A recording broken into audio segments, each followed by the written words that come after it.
Our guest today thinks it is time to start stopping foreign aid to Israel. And I ask him about the mentions of Jews and Israel in the newly released declassified JFK documents. Welcome to the Liz Wheeler Show. There's a new book out that's hit the bestseller list. It's called Israel and Civilization, The Fate of the Jewish Nation and the Destiny of the West. And if you turn this book over and you look at the back cover, or you flip through the first pages and look at the endorsements, there's a really interesting quote from someone who I think you'll recognize. It says, Josh Hammer, who is the author of this book, is one of the most brilliant people in the entire conservative movement. And that quote was given by yours truly. Josh Hammer is one of my good friends. He is one of the most brilliant legal minds in the conservative movement. Josh, congratulations on this book. It's killing it. Welcome to the show. Liz, you're a good friend. Thank you for your gracious words about this book, and it's always good to join you again. Okay, tell me about this book. I mean, it rockets to the top of the bestseller list almost, or the bestseller charts, I should say, especially on Amazon almost immediately. What's it about? Yeah, so I reached a number high of number 3 book on all of Amazon.com. Literally the day before it even came out, it was out of stock on Amazon the morning of publication day. To be clear, if you order on Amazon, you will get it ASAP. By the time you order it, it'll probably will already be back in stock. That's happening today, tomorrow. So no worries there. It's a very good problem to have, obviously. Liz, I think the book has been successful because it's obviously extraordinarily timely. I mean, this is a book that is not just about the state of Israel. It's not just about U.S.-Israel relations, although that is in there. I have multiple chapters on that. I have a chapter just kind of debunking a lot of the lies as to what Zionism is and is not. The chapter of that there is called "The Case for Jewish Nationalism." So I have a whole chapter making the hard-headed, sober, America first, realist case for close-knit U.S.-Israel relations. People try to dismiss this issue as kind of being an old-fashioned Bush administration neocon issue. You know, that's news to President Donald Trump, I think, who is anything but a neocon. He is a hard-headed realist and national interest guy. If there ever were one, he's the most pro-Israel president in American history. So I have a whole chapter explaining why that is and debunking a lot of lies there. But the book fundamentally is actually operating at a slightly higher, more abstract level, a slightly more theoretical level as well. All of that is in there. For people who are looking to buy a book about U.S.'s relations, you go ahead and purchase it. It's all in there. But fundamentally, Liz, what this book is doing is basically saying as follows. A lot of people say that Western civilization is at a crossroads. They say that we're at an inflection point here. And I agree with that. I am not downplaying that premise there. Rather, as a lawyer, and you know I'm a lawyer because you're always texting me with legal questions. As a lawyer, I like to define terms. So Western civilization is at a crossroads. Okay, great. I agree. Let's actually define what we're talking about here. What is Western civilization? Funny you should ask. So I have this extended argument in the book's earlier chapters that what today we call Western civilization, that's so much what we take for granted when it comes to everything from our day-to-day ethics and morality to, yes, our law and our politics, the American founding, the constitutional order that you and I both cherish. So much of that gets back to the Bible and gets back really above all to the Hebrew Bible. Now, interestingly, the American founders, Liz, totally understood this. So to give just a few examples, Thomas Jefferson and Benjamin Franklin famously wanted the national seal of the United States to be Moses parting the Red Sea, actually. If you go to Philadelphia today, you go look at the Liberty Bell. What is inscribed there on the outside of Liberty Bell? Well, it's actually a scriptural verse from Leviticus. You shall proclaim liberty throughout the land and to all the inhabitants thereof. My single favorite figure in American history, Abraham Lincoln, famously described Americans as an almost chosen people using this covenantal language from the Hebrew scriptures there. I mean, really going back all the way, actually, as far if you want to go back that far, to Sir William Bradford, who was leading the Pilgrims on the Mayflower across the ocean there. They deliberately viewed themselves as something akin to new Israelites crossing their version of the Red Sea, the Atlantic Ocean. In fact, Sir William Bradford, fun aside, actually spoke about 1,000 words of Hebrew. There was some discussion on the Mayflower about having a clean break from the English language. They wanted a whole divorce. They actually talked about briefly, it didn't catch on, but they talked briefly about actually making the new language of Plymouth Colony Hebrew. Again, didn't catch on, but kind of just one of the fun tidbits that weaves its way into this book. So, Liz, I fundamentally argue that, yes, we are at a crossroads here, and we face at least 3 separate hegemonic forces that are seeking to subjugate and engulf all of us here in Western civilization. Those 3 forces, in no particular order, are wokeism, Islamism, and global neoliberalism. Basically, the World Economic Forum, United Nations, this homogenizing imperative. It's basically John Lennon's song Imagine playing out on a geopolitical stage, just trying to stamp out all the many differences that make us human in the first place, our loyalties to our family, congregation, tribe. nation state and so forth there.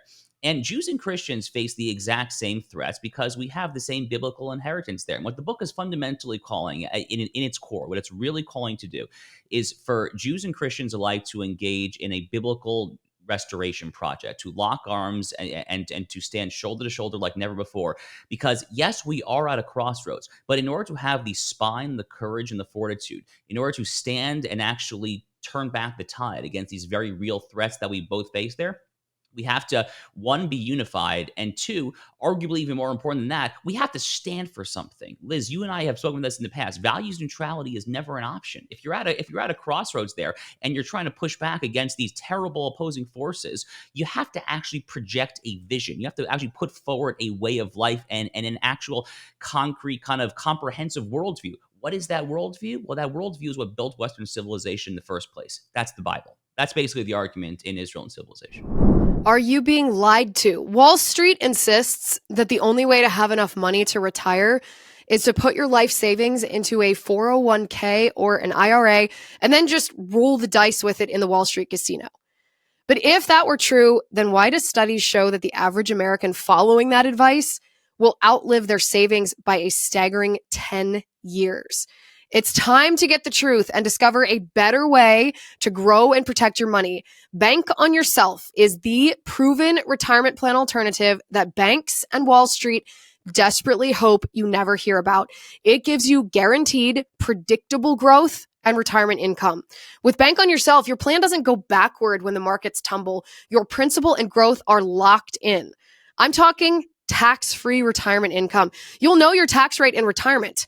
0 under current tax law, which protects you from the coming tax tsunami.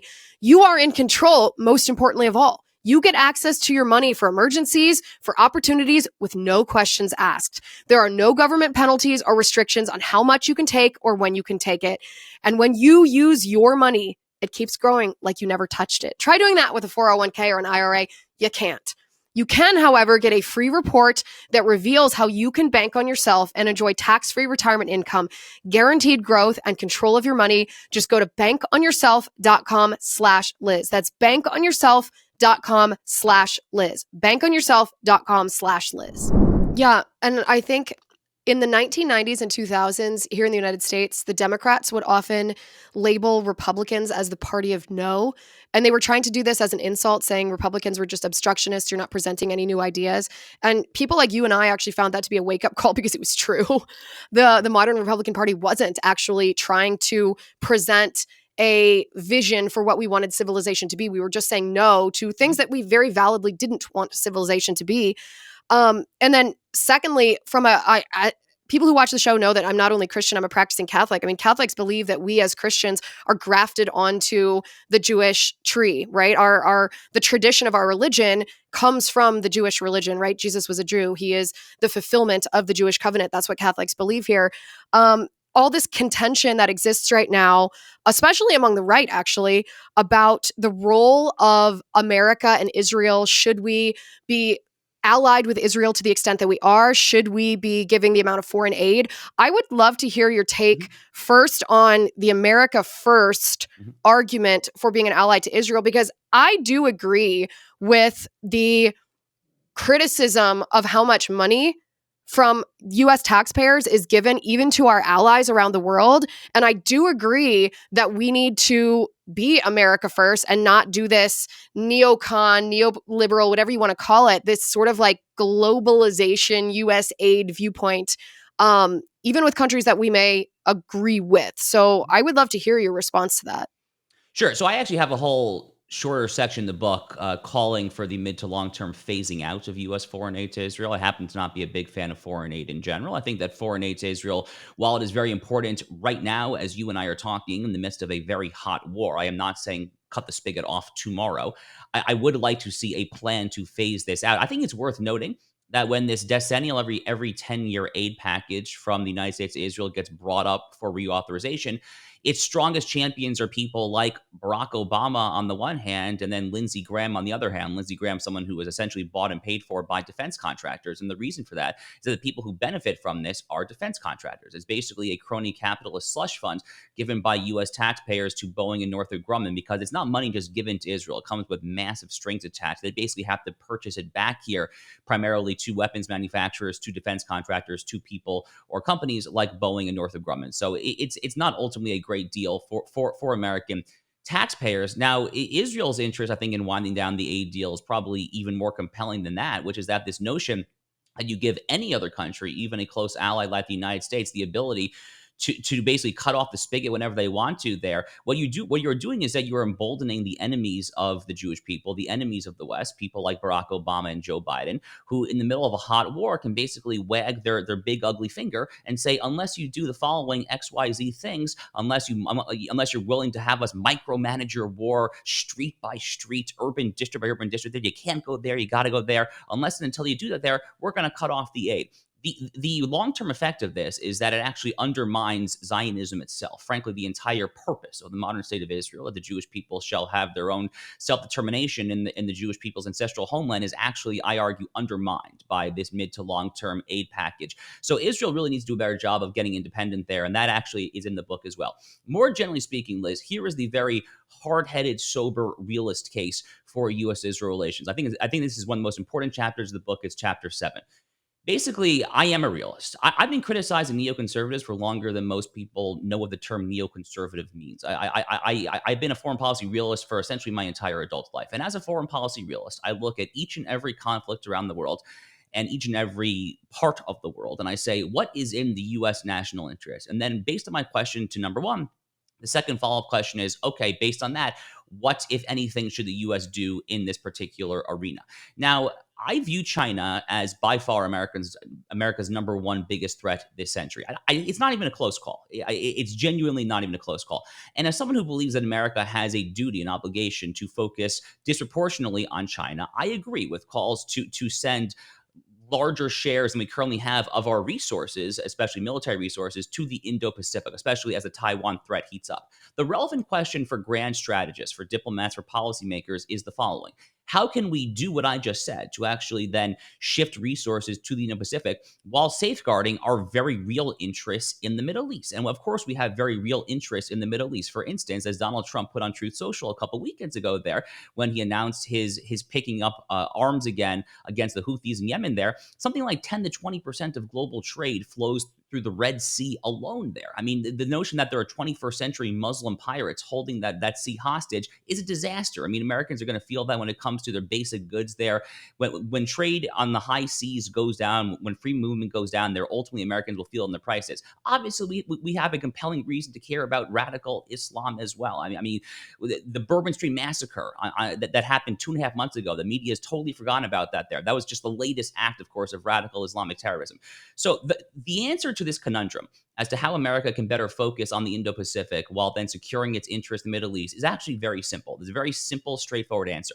You embolden and empower your allies on the ground to patrol and secure the region in a way that redounds to both of your interests. This is exactly what Donald Trump did the first time around. This is what resulted in the Abraham Accords, this transformative first time in a decade's peace treaty between Israel and the UAE, Bahrain, and Sudan, because the Arab countries saw that Donald Trump was all in for Israel. Therefore, they said, okay, we want to make good with these guys as opposed to the Iranian threat. And you basically then embolden them to patrol Iran, which is the head of basically all evil in the region when it comes to the Houthis, when it comes to Hezbollah, Hamas, and so forth there. You embolden these guys to do it for you. That will then allow America to basically pull back a lot of its resources from some of these far-flung military bases where we have no business having troops in the first place. They're basically just sitting ducks there from Iranian-sponsored militias. That will then allow us to pull back those bases and put them somewhere in the Far East. One very concrete example, and then I'll shut up. So last summer, in Israel went on kind of this Michael Corleone kind of baptism scene-esque killing spree for a few months there. And it culminated in the assassination of Hassan Nasrallah, the chief jihadist for Hezbollah, deep in his bunker in Beirut, Lebanon. But before that happened before that happened, Israel actually took out two other high-ranking Hezbollah jihadis. These people were named Fuad Shakor and Ibrahim Akil. Who are Fuad Shakor and Ibrahim Akil? Well, they are the ones who were responsible, respectively, for the 1983 U.S. Marine barracks bombing in Beirut that killed 240 plus Marines back in 1983. And then the same year, Ibrahim Akil was the mastermind of the U.S. Embassy bombing that killed 60 to 70 people. Since 1983, the U.S. State Department has had $5 and $7 million bounties on their heads for these two men. Nothing happened for over 4 decades until Israel decided to finish the job last summer. So, Liz, I hear a lot of times here, what does the U.S. benefit from U.S.-Israel relations there? What do we benefit from Israel feeling that they are emboldened and empowered to actually patrol the region? Well, I'll tell you what you get there. You get a dead Fuad Shakor, who had a $5 million bounty on his head. You get a dead Ibrahim Akil, who had a $7 million bounty on his head. And if that's not good enough, you get a dead Hassan Nasrallah and a dead Yahya Sinwar down in Rafah in Gaza as well there. So it seems to me like this is kind of the very sober, hard-headed case there. There's no need for some long-term foreign aid arrangement. Rather, all that is called for, literally all that effectively is called for from an American perspective. Occasionally, when there are ad hoc weapons that Israel just simply cannot produce yet, these so-called bunker-busting bombs, okay, send those in kind of like an ad hoc one-off thing as necessary. Other than that, just provide diplomatic cover at the United Nations and let them do their thing, frankly, because their thing actually redounds to both of our interests. Do you know what still haunts me about the COVID-19 lockdowns was going to the grocery store and just seeing empty shelves everywhere. I would go to get beans for chili and all the canned goods were simply, there'd basically been a run on the grocery store. They were empty because people feared what was going to happen, what our government was going to do to us. And it's really a lesson, right? The worst time to prepare is in the aftermath of whatever bad thing has happened. By then, it's already too late. Smart Americans like you trust My Patriot Supply to help them prepare before the crisis comes. And right now, they're making it easier than ever. Order their 4-week emergency food supply today. Get 4 72-hour food kits completely free. That's almost 2 weeks of bonus meals at no cost to you. Each of these kits offers over 2,000 calories per day of delicious, easy to prepare meals that last up to 25 years. That is real peace of mind. No last minute panic, no empty shelves, just knowing that you're covered. Stock up today before this deal disappears, because when an emergency hits, food will be the first thing to go. Go to preparewithliz.com to claim your kit plus an extra 12 days of food for free. Go to preparewithliz.com. That's preparewithliz.com. I find this really interesting, especially the part about the foreign aid from Israel's perspective. If the United States were to stop giving Israel the money that we are currently giving them, do they need that to be successful in defending themselves, or would they be able to successfully defend their existence without U.S. money? Well, right now, I'm fearful that Israel's an entire weapons industry has been so accustomed to basically being sucked on the mother's teat of the United States, so to speak, that there simply are some weapons that they cannot produce. So I mentioned these so-called bunker buster bombs, these 2,000-pound bombs. The likes of which Israel used to kill Hassan Nasrallah in Beirut, the likes of which potentially might be necessary to start attacking Iranian nuclear sites if we cross that threshold at some point there. Israel cannot produce this internally there. Now, they're totally proficient when it comes to all sorts of arms, when it comes to Iron Dome, which is a miraculous piece of technology there when it comes to shooting down these lower-level mortars from Gaza, from Hezbollah. They're actually going to introduce something called David's Sling later this year, or Arrow 3, or when it comes to kind of the space laser technology is literally going to be introduced for the first time later this year. So their technology is absolutely incredible when it comes to certain types of defense there. Obviously, when it comes to small arms, when it comes to rifles, guns, and so forth there, they're plenty fine there. But they need to be better than just fine there. We live in a fundamentally nationalist day and age where I think global supply chains and relying on multilateral or bilateral arrangements are inherently just less trustworthy than they frankly, or less reliable, frankly, than they were as recently as, 10, 15 years ago or so there. So, I would hope as an American that America will become more self-sufficient when it comes to any number of critical supply chains. Semiconductors is a major one that I think about a lot because we are ridiculously reliant on Taiwan Semiconductor Manufacturing Company. If I were an Israeli and I were there, I would think the same question. What what certain types of critical supply chains would I wish my country to be more reliant upon than they actually are. And it seems to me like the obvious answer is some of these types of bombs there. So I think that it'll be a necessary signal to start the process of rolling down this aid over the next, very hard to put a definite type number of years on it, but at some point in the mid to long term, in the next few decades, I would like to see this arrangement come to an end. Again, I'm not calling for it right now in the midst of a very hot war. I think that would be a very bad decision, actually. But I think it would benefit both countries to kind of get off of this toxic mutual bear hug in the mid to long term. I think this is a very nuanced position that you're taking, actually, because it seems to me that a lot of the opinions around the Israel and U.S. relationship are either at one end of or the other of an extreme spectrum. And this seems very nuanced to me, at least, because, like I said, I wish that we would stop almost all foreign aid, or at least conduct very thorough Doge-style audits of every U.S. taxpayer dollar that leaves the country, or every dollar that's printed before it leaves the country. At the same time, we do have interests, which sometimes aren't, I think, as black and white or as simple to articulate as just a very short tweet. Sometimes it does take a description of what that complicated interest is, because we do have interest not just in defending our physical borders from attack. You mentioned Iran before, and the possibility of the U.S. or Israel striking Iranian nuclear sites. Talk to me about this, because this is also nuanced in my opinion. I want to get your take. I don't want to go to forever war with Iran. I don't want it to spark World War III.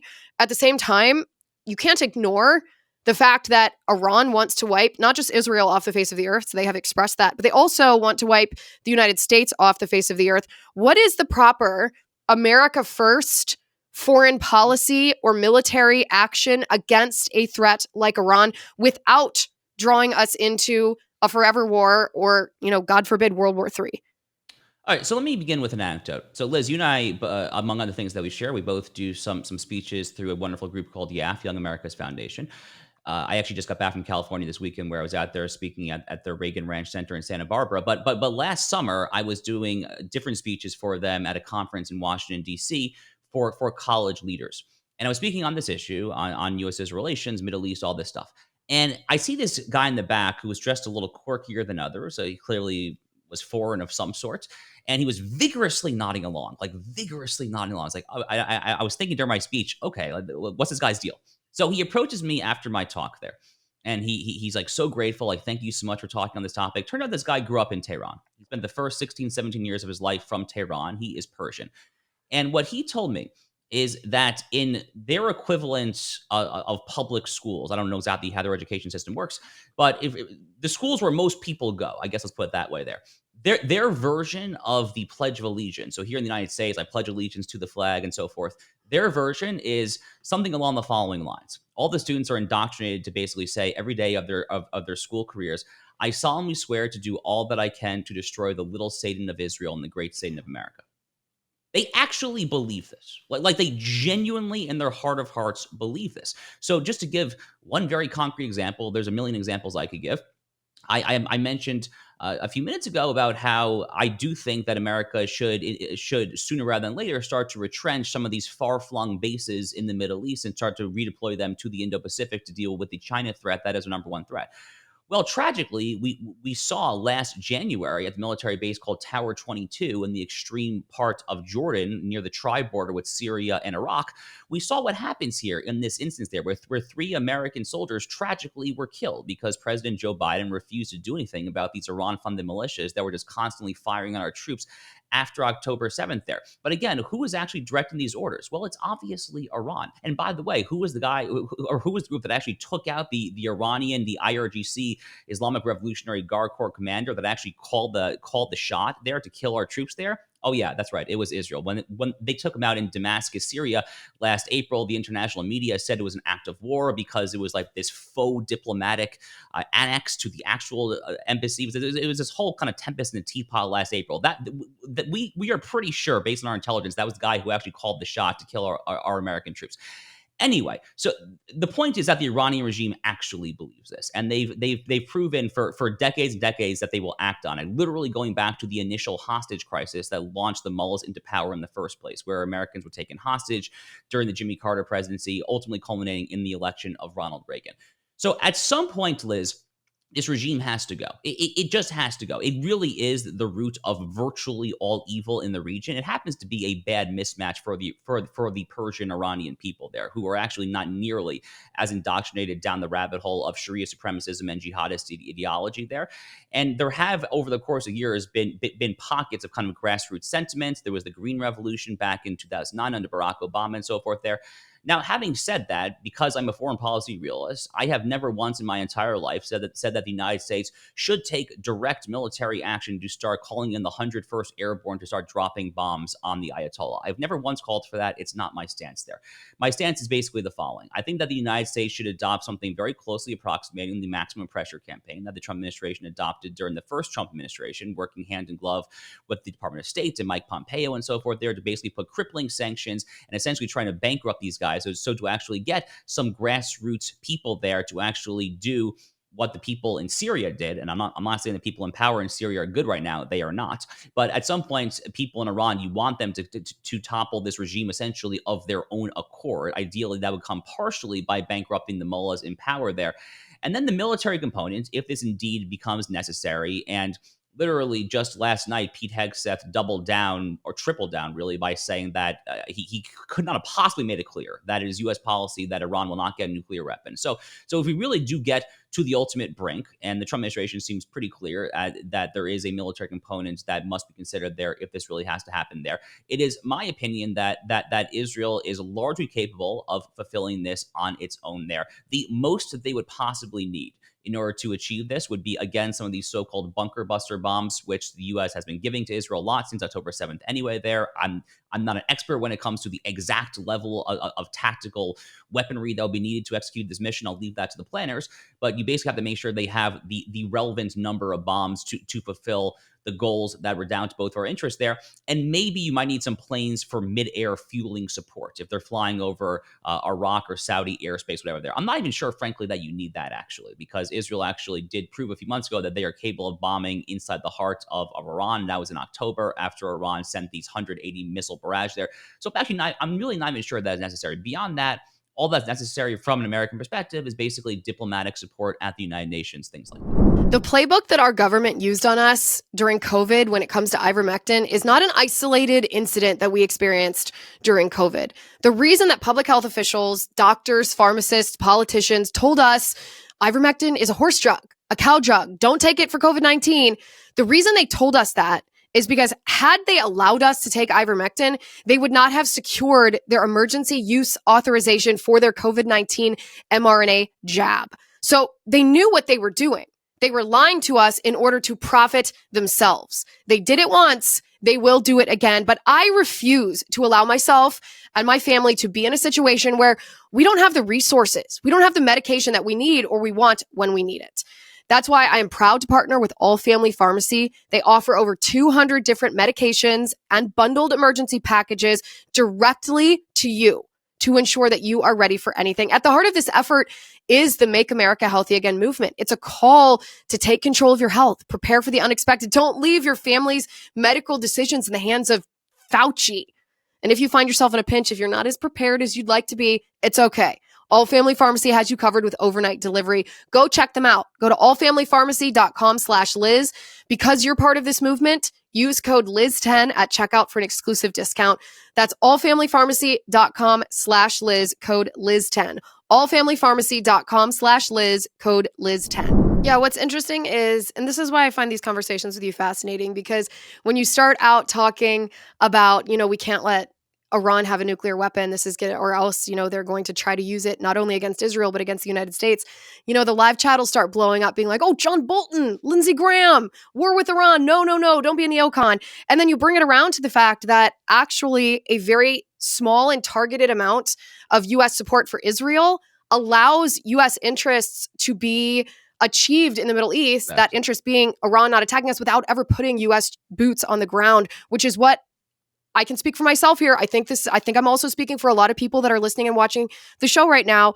That's what we want. We want safety and security in our country without a forever war, without U.S. boots on the ground, needlessly profiting defense contractors. But we don't want some utopian idea of isolationism that doesn't work, that allows our enemies to attack us and we only act responsively. There is an element of defensive action that's required to keep us safe. And it's one of the things, like I said, that I appreciate about these conversations. So I want to ask you about the JFK documents and the chatter, especially on X, about some of the information relating to Israel in those documents. I also want to ask you about Trump's course of action, what he should do about some of these judges, which are staging. I mean, I think you coined the term actually the last time you were on the show, the judicial insurrection against him. But I do have to tell you one thing. When I invite an author of a book on my show, I typically don't read the book before the interview because I feel like the questions are more authentic if I'm asking you the questions in my head.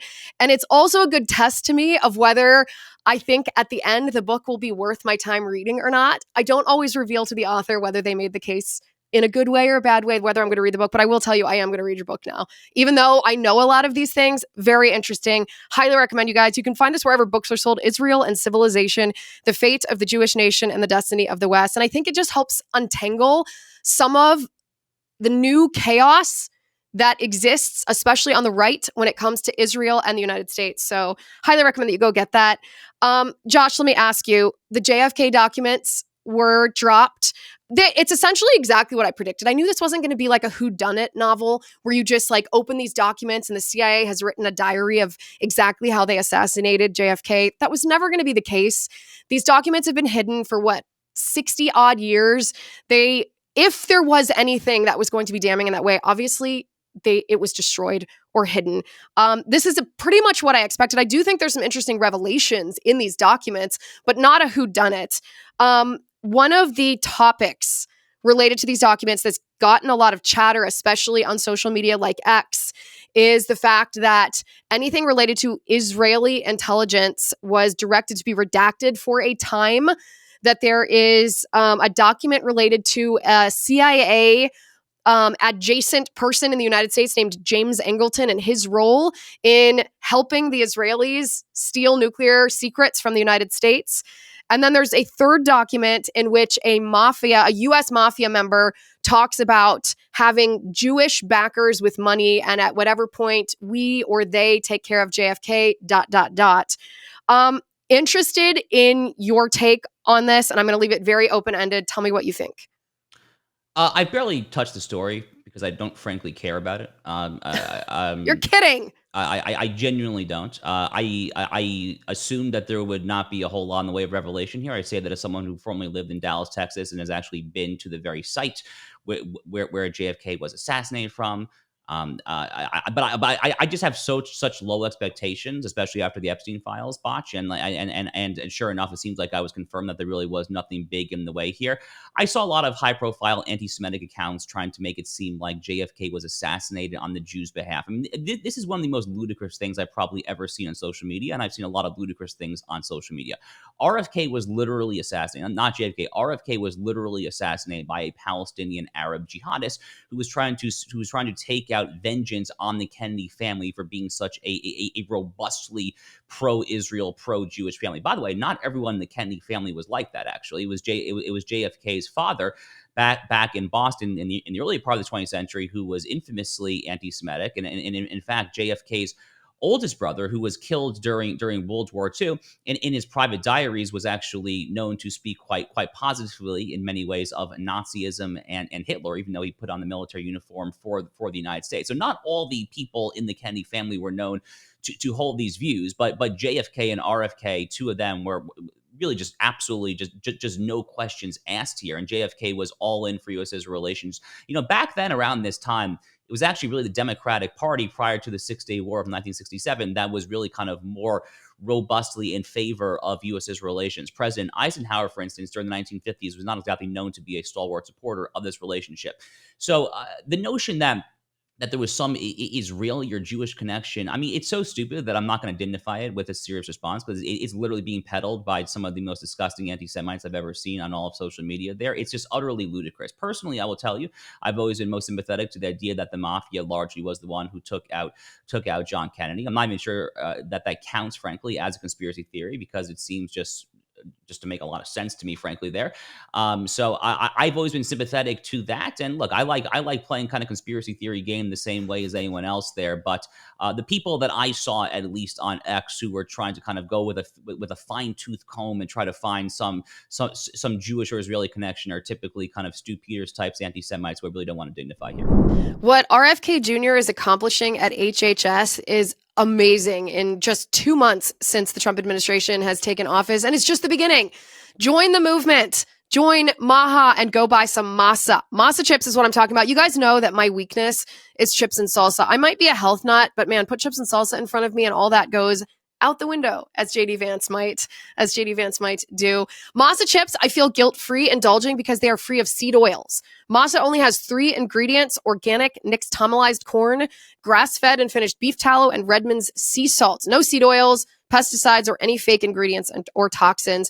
Now, all chips and fries, you may know this, most fried foods actually used to be cooked in tallow till the 80s and 90s when corporations switched to seed oils in order to save costs. But of course, they had to lie to do this because seed oils are incredibly damaging to your health. Heart disease, for example, has skyrocketed since this switch, as have obesity and every inflammation-related condition. But Masa is not lying to you. They are Maha. I encourage you, check them out. If you love chips as much as I do and you want to munch guilt-free, go to masachips.com. Use my promo code Liz Wheeler for a discount. That's masachips.com, promo code Liz Wheeler. Offer good on first-time orders only. So I would say those people were on the extreme. That's actually not even what I meant. I agree with you. It's patently ridiculous. It's anti-Semitic too. Let me say this. There was no evidence whatsoever in the files that Jewish people or Israel committed the assassination of JFK. So the people that were saying that there was evidence, that's not what I mean. Here was my thought, though, and I'm interested in your take. We have had reports, and I think that these are verified reports, that Pompeo, during the first Trump administration, requested that Trump not declassify all of the JFK documents. Then we had Tucker Carlson saying that Tom Cotton tried to, behind the scenes, prevent the release of the JFK files. And I thought, you hear this stuff and you're like, Cotton okay. called Tucker Carlson a liar, though, publicly. I'm sure you saw He did. He denied the claim. Here was my take. Here was my reaction to when I saw the Israel stuff. I thought, you know what?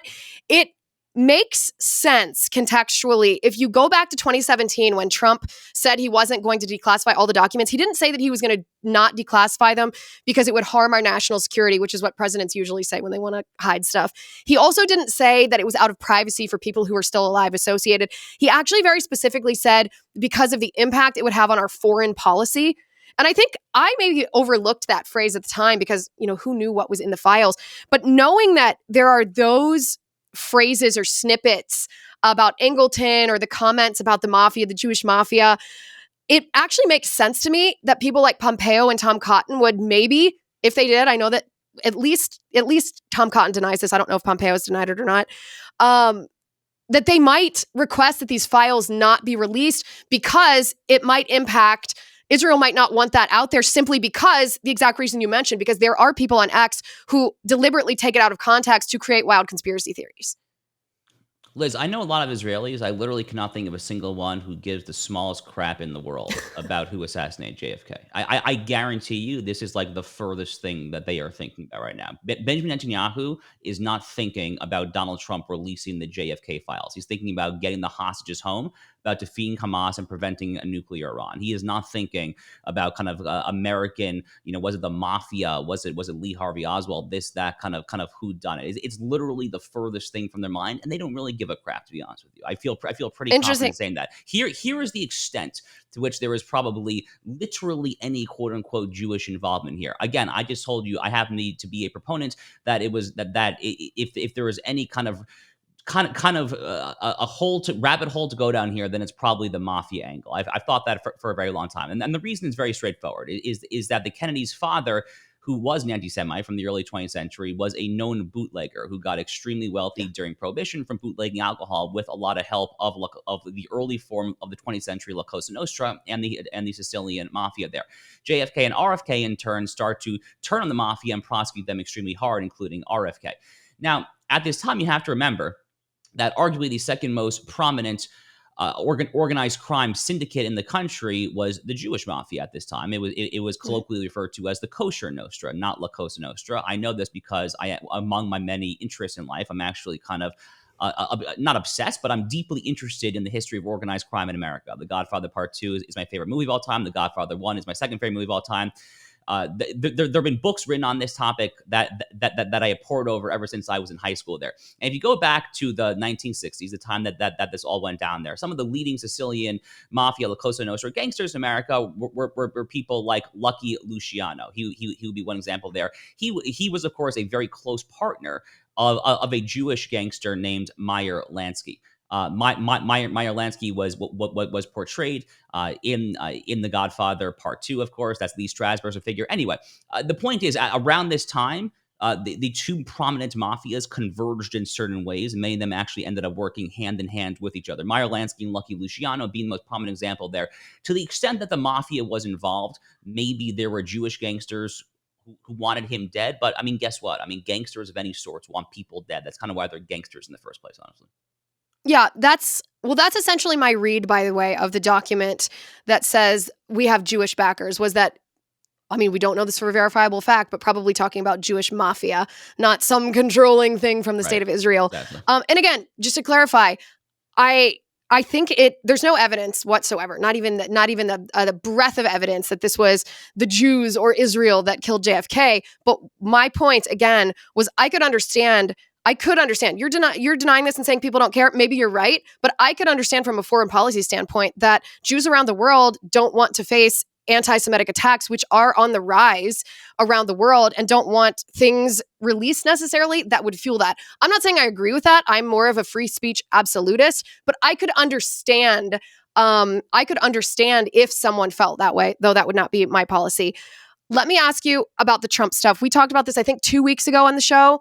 You broke down the role or the authority of inferior court judges, federal judges, lower than the Supreme Court.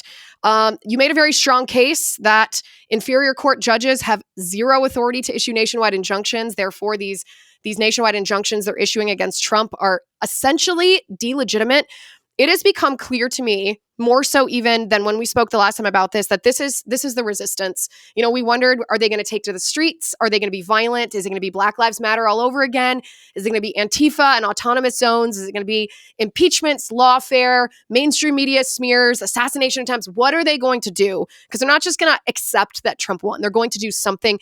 Right. This is it, Josh. It is the judicial insurrection. So my question to you, and I think, like I said, you were one of the first to help educate everyone on the limited authority, the limited jurisdiction of these judges.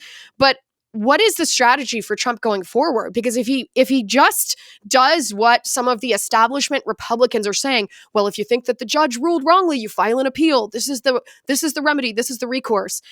If you do that, you are going to be bogged down in your agenda and your ability to be chief executive for your entire administration. That's how long the judicial process takes. So what does he do, Josh? Right. So the reason that I've been beating the drum on this so hard is because you do threaten to lose your entire presidency when you have a runaway judiciary there. I mean, you cease to become a self-governing free people. You become a juristocracy. Plenty of countries around the world have been familiar with this, by the way. Brazil has had their own Supreme Court back and forth when it comes to reining in their judiciary. Israel, actually, before October 7th, Israel was in the throes of a searing, brutal internal national debate over the role of their judiciary. Their legal system, by the way, is absolutely insane. And I tell every Israeli that I meet this, and hopefully they return to the issue at some point after the war. But here in the United States, our system, thank God, praise God, is less insane. We have a wonderful judiciary and a wonderful constitution when it is actually respected. That is the key part here. The problem is that you have a system here where post 1960s, you know, the first so-called nationwide injunction was not handed down until the late 1960s. It was either the Johnson presidency or the Nixon presidency. Donald Trump, by my math, Liz, during his first term, had between 65 and 70 so-called nationwide injunctions applied against him. That's more than the first 44 presidents of the United States combined. So again, the reason that I have been beating this drum so loudly, basically since day one, is I've been saying, guys, the first time around, there were a lot of distractions. There was obviously Fusion GPS, Perkins Coie, and the whole Russia Gate distraction there. That was the Mueller report. That took up literally more than half of the presidency. There were all sorts of subversive deep state actors there. But there was no small element of judicial insurrection the first time around, too. And I think back to the Trump versus Hawaii case in the year 2018. That was a so-called travel ban case, which came out the correct way. I mean, give John Roberts credit where he deserves credit. I'm not a big fan of his, but he came out the right way in the Trump versus Hawaii case there, where he upheld the ability of the executive to remove or to prevent the entrance of any class of aliens as he deems fit. It's basically an absolute delegation of power under 11A2 subsection F of the Immigration Nationality Act there. But the reason I mention Hawaii is not for the majority opinion. It's because Clarence Thomas, in a concurring opinion, warned quite presciently, I might add, that we're going to have to deal with this notion of so-called nationwide injunctions. He wrote this 7 years ago, and he said, if we don't nip this in the bud now, it's going to keep on coming back and back and back until our hand is forced. And like virtually every other thing that he has written over the course of his now 3.5-decade-long amazing career on the nation's highest court, Clarence Thomas has proven exactly right. So what I've been saying on my legal show, America on Trial with Josh Hammer, for over 2 months now, is I've been basically trying to directly yell at the acting Solicitor General of the United States. Her name is Sarah Harris. She's about to be replaced by the incoming full-time Solicitor General of the United States, a man by the name of John Sauer, who formerly held that exact role for Missouri. He's a brilliant litigator, absolutely brilliant conservative litigator there. You guys have to tee up this direct challenge to the justice there. That is the number one most important thing the Supreme Court can and should hear over these next few months. Ideally, before this term is up. Probably might not happen at this point there. Maybe they could do it on an emergency basis on the so-called rocket docket. We'll see there. But look, there's a lot of cases right now. There's USAID when it comes to what is known as presidential impoundment of funds. There's birthright citizenship. There's a lot of kind of high-profile, very kind of sexy constitutional questions. But frankly, the most important constitutional question of all is the scope of judicial power right now. And unless and until John Roberts and the Supreme Court swat down these lower court judicial insurrectionists once and for all, this is going to engulf the Trump presidency before it starts there. So the easiest way to stop this budding legal crisis, this budding constitutional crisis, and I agree, actually, I don't dispute that it is a constitutional crisis in the making. However, it's coming from people that the media is not saying it's coming from. It's not coming from Donald Trump. It's coming from these judges. They are the ones who are just dramatically stepping above and beyond their role here. So we need Scopes to take this case. By the way, Liz, this is an important point, actually.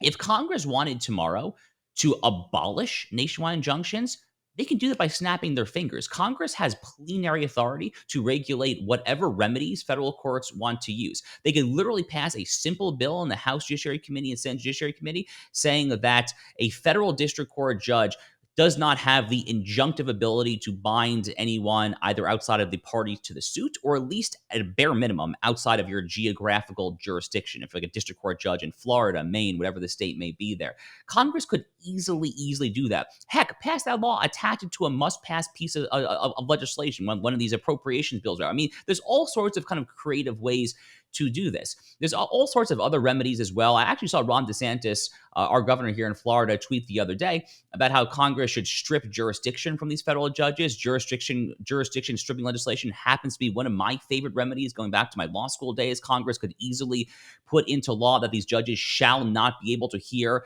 a case when it involves XYZ issues. That would have the effect of sending these cases not from federal courts, but then would go to state court in that particular case there, where you might get a more sympathetic or frankly just fairer tribunal. So there's a lot. There's obviously also judicial impeachment that's getting a lot of attention these days. I'm all aboard for that. I'm all in for that as well. It's probably not going to go anywhere when it comes to the Senate, if we're being realistic there. But at a bare minimum, hopefully it's a nice civics lesson at the end of the day there, and hopefully these judges learn a lesson. Ultimately, and I'll shut up after this. Ultimately, I think back to one of my favorite dissenting opinions of all time. It's the dissenting opinion from Antonin Scalia in the Obergefell case. That's the same-sex marriage case of 2015. It was just classic Scalia. He's acerbic. He's funny. He's frankly pissed off as all hell. And he has this beautiful, this wonderful final paragraph of his dissent after kind of the 5 asterisks in the middle there. And paraphrasing here, here's what he basically says. He says, with every act of unmitigated hubris, with every act where we so clearly and palpably exceed our own legitimate authority, we only get ever closer to being reminded of our own impotence. So what I've been calling on the two political branches, Article 1, Article 2, to do is to remind the judiciary at this point of their own impotence when push comes to shove. What about Chief Justice John Roberts? I mean, that statement that he made condemning the idea of judicial impeachment, I was shocked that he would wade into a political issue like that. He's also wrong. I think it became clear after he made that statement that maybe he has something personal, a personal vested interest in this particular judge, James Boasberg, because Roberts is the one that put Boasberg on the FISA court, the very same FISA court, by the way, that rubber stamped those spy warrants, the illegal spy warrants against Trump.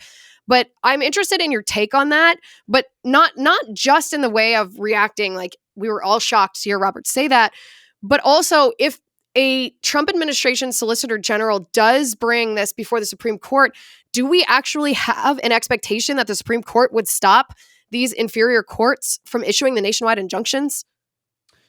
Okay, so I'll take the softball first, and then take on the harder question. Okay, so the softball is John Roberts was obviously wildly out of line, and this is not a surprise to anyone who has followed John Roberts' career. So John Roberts, at his 2005 Senate Judiciary confirmation hearing, Liz, he has this famous line where he says that the role of a judge is like an umpire at a baseball game who's just calling balls and strikes, but no one goes to a baseball game to watch the umpire. You go to watch the baseball players themselves.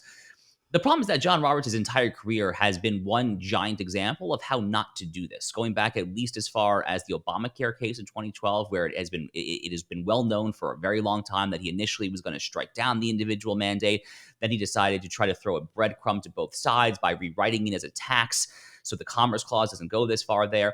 He did this in the Dobbs abortion case as well, by the way. He agreed with the Sam Alito majority, but he did not join Sam Alito's opinion. He wrote separately to merely concur in the judgment, to write that he thought that the underlying 15-week abortion ban in Mississippi could be upheld somehow without actually overturning Roe versus Wade, which is utterly preposterous and legally incoherent. You actually can't, as many legal scholars artfully explained at the time there. Like, you actually have to choose one or the other there, but he was just trying to do this whole throw breadcrumbs thing to try to make everyone happy. And this is all in service of his self-aggrandized perception of his role as Chief Justice. He fundamentally thinks that his job is to preserve what he views as the institutional integrity of the federal judiciary. So in the first Trump term, we saw this when he rebuked Donald Trump for saying that there are Republican judges and Democrat judges. So he did this back 6-7 years ago, whenever that was there. And now he's done it again. As you note, he's actually also, as the case may be, not just out of line as an ethical matter, he's literally wrong on the actual law as to what impeachment is. Impeachment, going back to the Thomas Jefferson presidency and the impeachment of Justice Salmon Chase, it has been part of American history and constitutional history since our very origins. And it actually is an exclusively political, not a legal remedy. As Alexander Hamilton says in Federalist Number 65, impeachment is done when there has been a, quote, abuse of the public trust. That is a political standard that calls for prudence, discernment, and the various things that politicians do. It has nothing to do with the U.S. code and kind of the ballywick of judges. So he's out of line as an ethical matter, as a dispositional matter, and he's out of line on the actual law too.